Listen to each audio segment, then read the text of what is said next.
Shalom sahabat-sahabat terbaik channel ini, salam sukacita. Bertemu kembali kita untuk membahas pelajaran yang penting. Untuk pelajaran dari seri Yesaya, hiburkanlah umatku. Dan judul pelajaran kita fokus kepada tema utama, yaitu hiburkanlah umatku. Pelajaran yang ke-8. Kita tunduk kepala sejenak, kita minta tuntunan kuasa sorga. Bapa di sorga, kami butuhkan kuasa Roh Kudus-Mu untuk menerangi hati dan pikiran kami, agar kami boleh memaknai akan setiap firman yang akan kami perdalam. Dalam nama Yesus kami selalu berdoa dan bermohon. Amin. Ayat inti kita diambil dari Yesaya pasal 40 ayat yang ke-9. Firman Tuhan berkata seperti ini. Hai Sion, pembawa kabar baik, naiklah ke atas gunung yang tinggi. Hai Yerusalem, pembawa kabar baik, nyaringkanlah suaramu kuat-kuat, nyaringkanlah suaramu, jangan takut. Katakanlah kepada kota-kota Yehuda, lihat itu alam. Saudaraku, dalam Yesaya pasal 40 kita akan pelajari bagaimana Nabi Yesaya menjelaskan siapa Allah itu dan kekuatan daripada Allah itu seperti apa. Bagaimana juga Allah memperlakukan saya dan saudara. Bahkan Yesaya juga merekomendasikan kita bagaimana menjawab panggilan ilahi dengan berkata, berserulah, nyaringkanlah suaramu kuat-kuat, arahkanlah matamu ke langit dan lihatlah.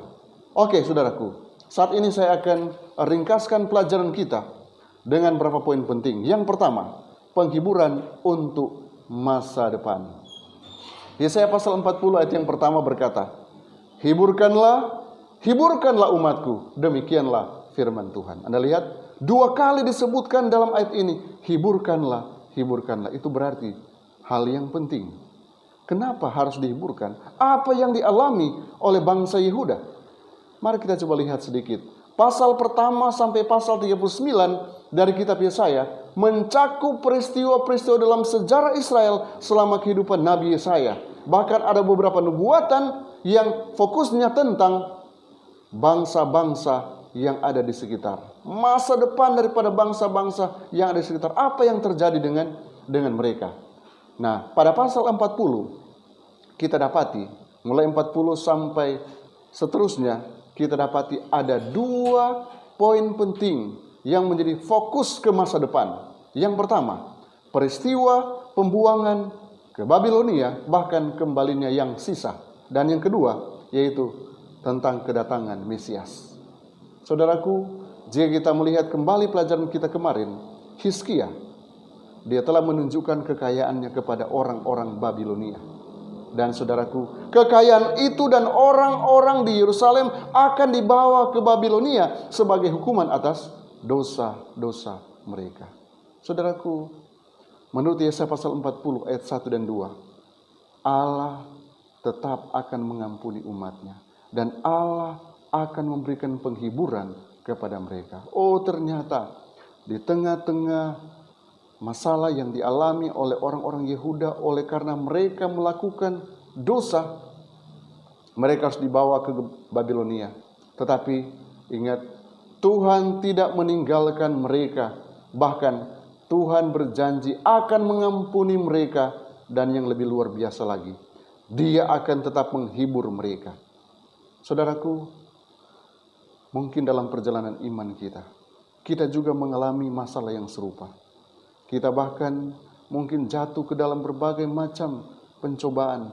Ada tantangan yang harus kita lewati. Kita mungkin merasa kesepian.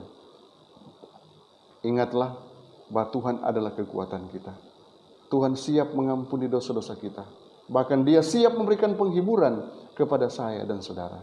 Karena itu saudaraku, mari tetap kita menjadi umat-umat Tuhan yang tetap fokus setia hanya kepada Tuhan saja. Poin yang kedua, yaitu kehadiran, firman, dan perbaikan jalan. Yesaya 40 ayat yang ketiga. Ada suara yang berseru-seru, persiapkanlah di padang gurun jalan untuk Tuhan, luruskanlah di padang belantara jalan raya bagi Allah kita. Sebuah pertanyaan yang perlu ditanyakan kepada kita. Bagaimana Tuhan menghibur umatnya? Ada dua suara yang menjelaskannya. Yesaya 40 ayat 3 sampai 5 menjelaskan bagaimana Tuhan mempersiapkan jalan agar kehadirannya boleh dinyatakan sepenuhnya dalam hidup saya dan saudara. Kemudian yang kedua, Yesaya pasal 40 ayat 6 sampai 8, melalui firman Allah yang tetap untuk selama-lamanya, tidak berubah. Setelah masa pembuangan, saudaraku, umat Allah mendapatkan kembali apa yang mereka telah tolak, yaitu kehadiran Allah dan firman. Yohanes Pembaptis menjelaskan apa yang harus kita lakukan untuk melakukan persiapan. Pertama, bertobat. Kedua, menolak dosa. Sehingga kita dapat menerima penghiburan dari hadirat Allah, dan Allah siap memberikan pengampunan kepada saya dan saudara. Bertobat dan menolak dosa. Saudaraku, kehadiran Allah di tengah-tengah kita akan memampukan kita untuk, mau katakan, tidak untuk dosa. Maukah saudara terus mengundang Allah hadir di tengah-tengah kita, sehingga kita mampu menolak dosa? Ataukah ketika kita sudah berdosa, maukah kita dengan penuh kerendahan hati mau datang minta pengampunan dari Tuhan, bertobat? Saudara, inilah persiapan yang harus kita buat. Poin selanjutnya, yaitu lahirnya penginjilan. Yesaya 40 ayat 9 sampai ayat yang ke-11 coba menjelaskan itu. Saya ingin baca ayat yang ke-9 yang menjadi ayat tema kita.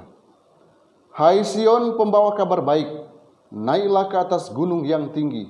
Hai Yerusalem, pembawa kabar baik, nyaringkanlah suaramu kuat-kuat, nyaringkanlah suaramu, jangan takut. Katakanlah kepada kota-kota Yehuda, lihat, itu Allahmu.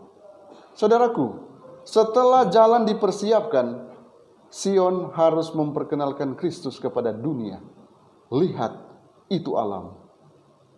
Nah, pekabaran yang harus kita nyatakan adalah berdasarkan pada kuasa Allah yang luar biasa dan kemampuannya untuk menghakimi dan memberi upah. Injil yang harus kita khotbahkan melampaui pekabaran ini, saudaraku. Kita juga harus menyatakan bahwa penebus kita benar-benar peduli kepada kita. Dia adalah seorang gembala yang dengan lemah lembut memelihara domba-dombanya. Mari kita ikuti teladan orang-orang seperti Simeon, Hana, Maria Magdalena, para rasul dan lainnya. Mereka mengangkat suara mereka untuk memperkenalkan juru selamat kita, yaitu Yesus dari Nazaret. Saudaraku, sudahkah kita menyaringkan suara kita dan mengatakan, lihatlah, inilah Allah kita. Inilah kebenaran yang harus kita perkenalkan kepada dunia. Kita memiliki misi ini untuk diperkenalkan kepada dunia. Karena itu, mari kita respons panggilan ini untuk menyampaikan tahun rahmat Allah kepada orang-orang yang membutuhkan pekabaran ini. Kita sudah diingatkan bahwa kita perlu menjalankan tugas penginjilan ini, menjadi berkat bagi orang lain. Kemudian poin selanjutnya, yaitu pencipta yang penuh rahmat. Yesaya pasal 40 ayat yang ke-31.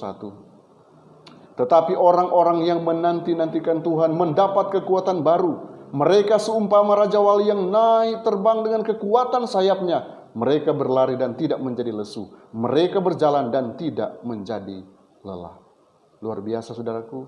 Pencipta kita yang penuh rahmat memberikan kekuatan tanpa batas kepada saya dan saudara. Ada dua aspek dari sifat dasar Allah yang diperkenalkan di dalam pasal 40 ini.